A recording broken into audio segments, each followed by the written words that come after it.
Bismillahirrahmanirrahim. Assalamualaikum warahmatullahi wabarakatuh. Oke, saya Nabila Putri Anggraini dengan NIM 046.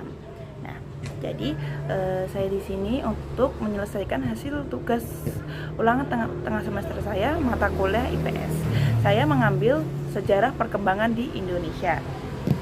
Oke, selanjutnya kita ke sejarah IPS. Nah, apa sih itu sejarah IPS? Nah, teman-teman tahu nggak apa itu sejarah IPS? Oke. Nah, sejarah IPS sendiri itu sejarah ilmu pengetahuan sosial yang merujuk pada perkembangan konsep pengajaran IPS sebagai bidang studi yang menggabungkan berbagai disiplin ilmu sosial. Nah, IPS sendiri muncul sebagai respon terhadap kebutuhan pendidikan untuk memberikan pemahaman yang komprehensif tentang masyarakat, interaksi sosial, dan dinamika kehidupan masyarakat atau kehidupan sosial. Nah, itu dia yang dinamakan dengan sejarah IPS. Nah, selanjutnya yaitu sejarah perkembangan IPS di berbagai negara. Nah, sejarah IPS sendiri itu berasal dari Inggris. Oke. Nah, berasal dari negara Inggris yaitu kota Rugby di tahun 1827. Nah, IPS sendiri dikenal dengan istilah social studies. Tujuannya untuk mengatasi dampak negatif dari revolusi industri di Inggris atau sering disebut dengan istilah rehumanisasi. Oke, selanjutnya di negara Amerika. Nah, di Amerika sendiri itu dilatar belakangi dengan adanya konflik horizontal oleh multiras, ras Indian, ras kulit putih, dan ras kulit hitam. Tujuannya sendiri itu agar setelah lulus dari SD, para siswa diharapkan menjadi warga negara yang baik, dalam artian mengetahui dan menjalankan tugas sebagai warga negara, dapat hidup dengan bermasyarakat secara seimbang, dalam artian memperhatikan kepentingan pribadi dan kepentingan masyarakat. Oke.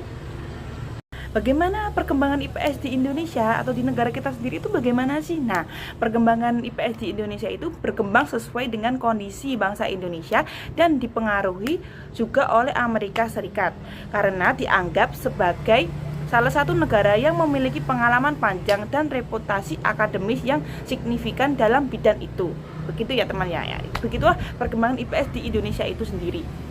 Nah, menurut Rizwan Jayudin, pendidikan di Indonesia itu disusun secara sistematis, komprehensif, dan terpadu dalam proses pembelajaran menuju kedewasaan dan keberhasilan dalam kehidupan di masyarakat.